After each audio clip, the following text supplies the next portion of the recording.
Comme vous le savez déjà, la naturopathie, c'est la science par excellence de la prévention. Aujourd'hui, je vous parle de la prévention chez la santé des hommes, concernant la santé des hommes, et ça peut aussi intéresser les femmes qui sont concernées aussi par la santé sexuelle de leur compagnon.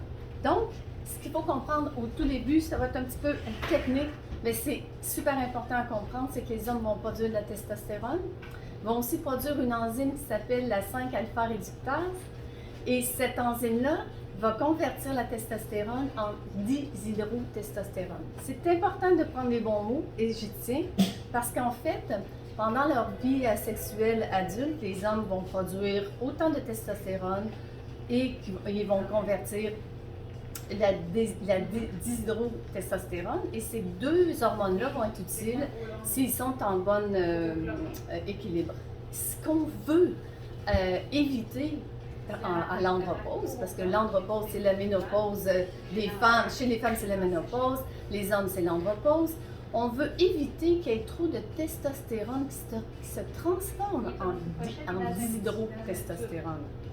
Donc, ce qu'on veut, c'est d'avoir un effet sur l'enzyme qui va la transformer.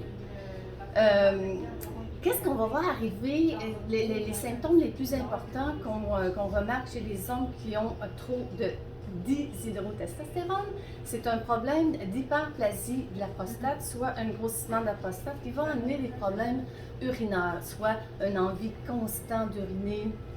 Surtout, ça va arriver aussi la nuit, le jet urinaire est moins fort, donc les hommes ont la sensation d'avoir la vessie pas vide, une sensation d'inconfort.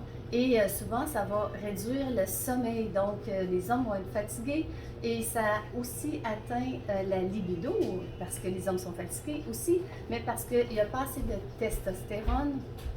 Donc, on peut avoir aussi des problèmes de fonction érectile. Et puis, le responsable de la perte des cheveux, c'est justement la dihydrotestostérone.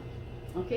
Donc, ce qu'on va travailler ici en naturopathie, on va avoir plusieurs molécules qui vont travailler sur cette enzyme-là.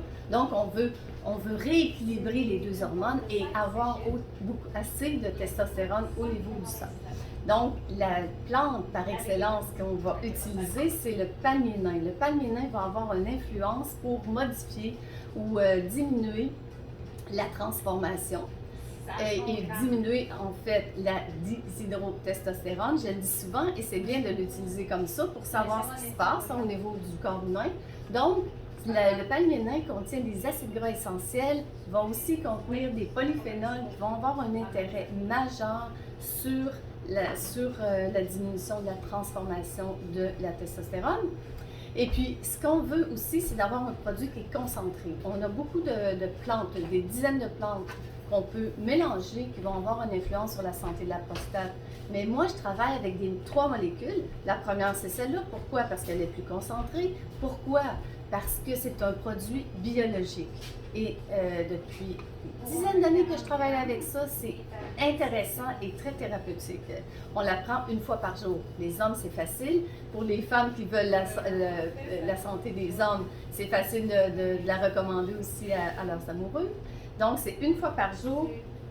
C'est un produit extraordinaire qui va avoir un effet, comme je le dis, pour diminuer les symptômes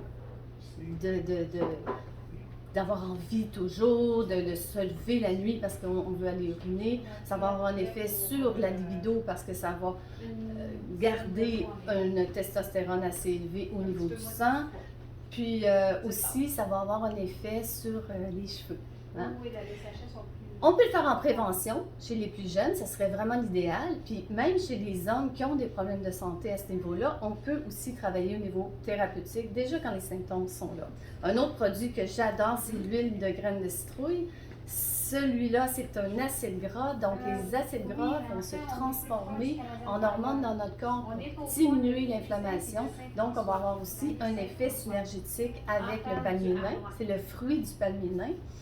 Et puis, le dernier, c'est le zinc. Le zinc, c'est extraordinaire comme oligo-élément parce qu'il va garder une concentration élevée de testostérone au niveau du sang. C'est un aide précieux. Donc, on travaille sur sur trois points importants. Garder le niveau de testostérone élevé au niveau du sang. Travailler pour aider à diminuer l'inflammation de la prostate, qu'on appelle hyperplasie bénigne de la prostate. Je le rappelle parce qu'on ne parle pas ici de cancer, mais plutôt d'inflammation au niveau de la prostate. Et puis le palminin, qui est extraordinaire pour justement, je rappelle, juste avant de vous quitter, que la testostérone, elle se transforme souvent en dihydrotestostérone et c'est lui le problème. Donc, on veut travailler sur l'enzyme pour pas trop transformer notre précieuse testostérone et la garder à un bon niveau au niveau du sang. À la prochaine!